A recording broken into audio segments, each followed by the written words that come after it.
Hello everybody, welcome back. Jiujitsu2000 here today.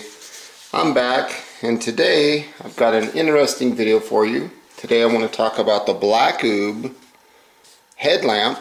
This is the Saabot headlamp.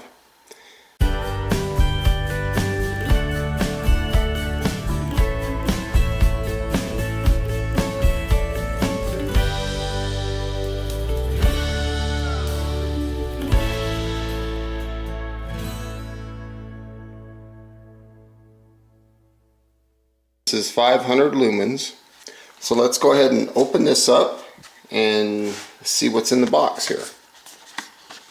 So when you first open the package up, you can see that there is a very nice carrying case inside, and it says Blackube on the case. Got a nice little strap there. Pretty nice protective case. So I like that. There's nothing left in this box. So we'll open this up and we'll see what's inside. Now, one of the things that I'm really excited about this light is that this one runs on a standard 18650 battery. So the first couple of things that we see is a manual of some sort and a USB charging cable. So this is USB 2 to micro USB. So this is nice. You can use this to charge your headlamp, and you can charge it from your vehicle, from your wall outlet at home, from a battery bank, a solar panel, a generator. There's a lot of things that you can use to charge this lamp. So I thought that was really cool. Now here is a look at the light with some of the specs. And it says that it runs on a single 18650 battery. And the charge time takes about 3.5 hours. And then right here, it gives you a little bit of information about the specs or the settings that the light has, as well as the run times and the distance of throw. So you have low of 15 lumens, that's 16 meters of throw, 53 hours of run time, so that's over 2 days. Then you go up to medium, 150 lumens, 55 meters of throw, and it'll run for 6.8 hours. And then you have high, 500 lumens, 85 meters of throw for 2.8 hours. You also have two red settings. You have a high red solid light for night vision type applications, 20 lumens. That'll last for 8.8 hours. And then you have a strobe, a red strobe, and it doesn't specify the run time. Now it says here that all these parameters were using a 3300 milliamp hour lithium ion 18650 battery. So right here it gives you a little breakdown of the light, things of that nature. Right here it talks about what light we're looking at. And then on the inside, it just gives you a little bit of more information about the light. So that's pretty cool. That comes with the light. And then the next thing we see is the light itself. Okay, so you have a head strap that goes around your head, and you also have this black strap that goes above your head. Here's a look at the light itself. This is again manufactured by Blackube. This is the Saabot model. I hope I'm saying that right. Looks like a really nice built light. You can see it says Blackube right there on the head strap. And the head strap feels pretty nice, feels pretty solid. And I like that you can rotate this up or down. It kind of clicks into position. So that gives you a lot of options as far as how you're gonna view the light if you want to go up or down. Now right here is the main light, right here is the red one, and then this is the proximity light. So that's pretty neat. Now you can see that the light does not take batteries in the light itself, but rather it has a wire that goes around here to the back, and there is the battery holder.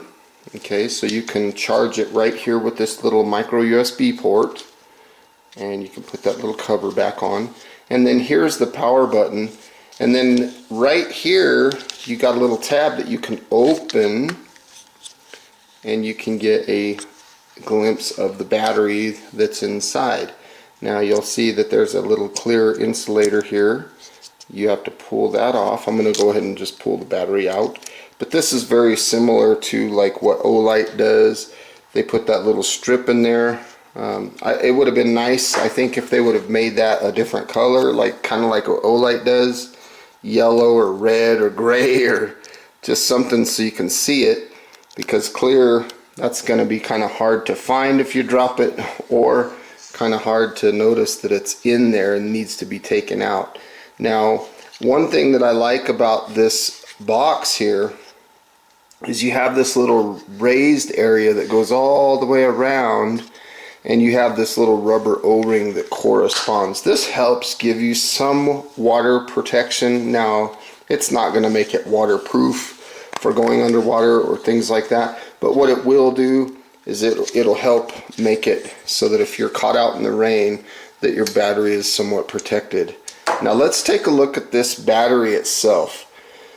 This battery, they say, is an 18650 battery.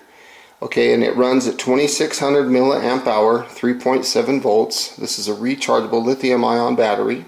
Okay, so everything looks normal here. Looks like a standard battery. But what I did notice is it's quite a bit different in size than a standard 18650. I have a bunch of 18650s.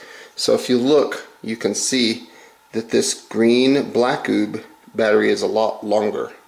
Okay, that red one is an Ultrafire. That's a good battery. Here's a Sofern battery. Okay, and again, if I compare it to the Sofern, the Blackube battery is longer. If you look at an Olight 18650 battery, they are almost the same size. This battery that Olight has, this comes out of the H2R headlamp. Okay, so that one's kind of big. Here's a Trustfire 18650, quite a bit smaller. See that difference?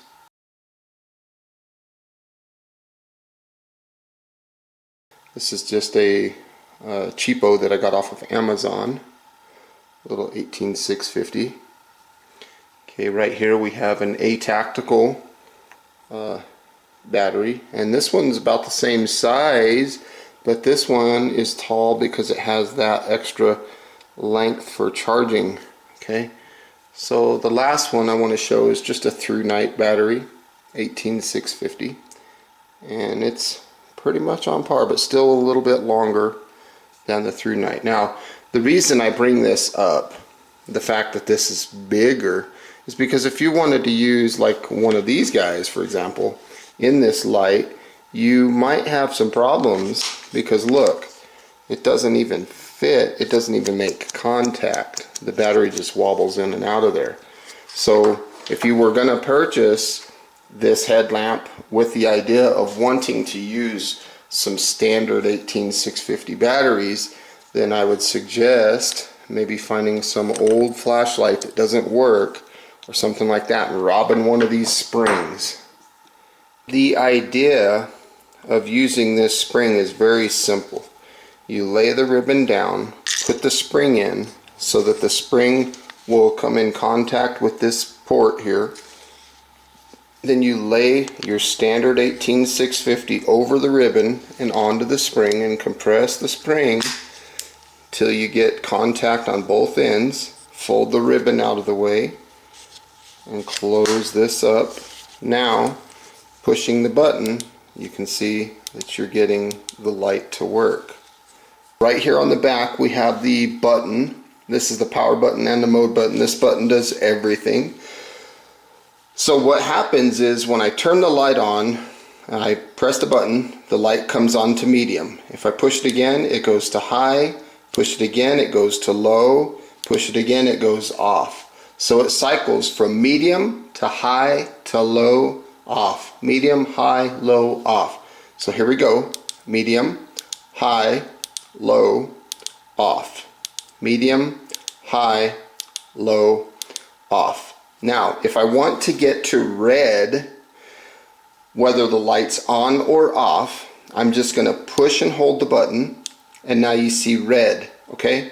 If I push the button after waiting a few seconds of the red light being on, it's going to turn the red light off, okay? But if I turn the red light on and then I push the button again very quickly after turning the red light on, it will go to the SOS mode. So let's turn the red on and push it again. Now we are in SOS mode.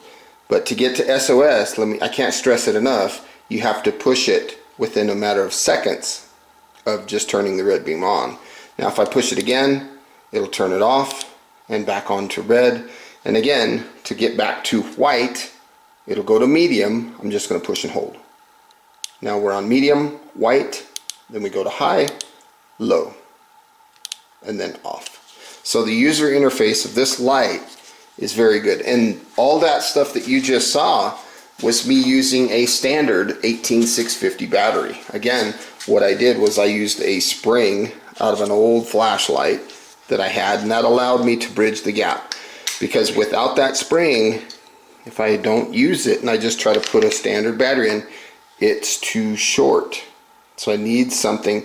So my recommendation to Blackube, something that I wish they would have done, is from the manufacturer, they should have put a spring on each end, which would have allowed for a wide variety of batteries. At least one spring, you know, install one spring on one end here so that you can use different sizes of batteries. I think that would be cool. I like having batteries that I can bounce back and forth between lights. If my headlamp's dead, you know, and I want to slap another battery in there that I might have in my pack, I want to be able to do that. Like here's the Sofern battery. It doesn't even come in contact down here. It's got a gap, so it wouldn't even work. So all in all, what's my final thoughts on this light? I think it's nice. I really do. I think it's good. I just, you know, think that, like I said, I think it would be nice if they would put a spring on there, or if they don't want to change the manufacturing process, you know, throw a spring in the box, you know, so you have something. I think it'd be better if it was installed, because if you throw this in the box, people are going to lose it and they're going to still complain. So I want to say thank you to Blackube for sending this out for review. I think it's a good light. Please feel free to check the description box down below, because I'll put a link to where you can find this. I think it's a good product, I really do. I just think that the battery could be an issue if you want to use standard 18650s. So with all that being said, thank you again for stopping by. Hope you got some good useful information. Please feel free to leave your comments down below, like this video, share this video, and as always, thanks for watching. Hope you have a beautiful day, and we will see you next time. Bye for now.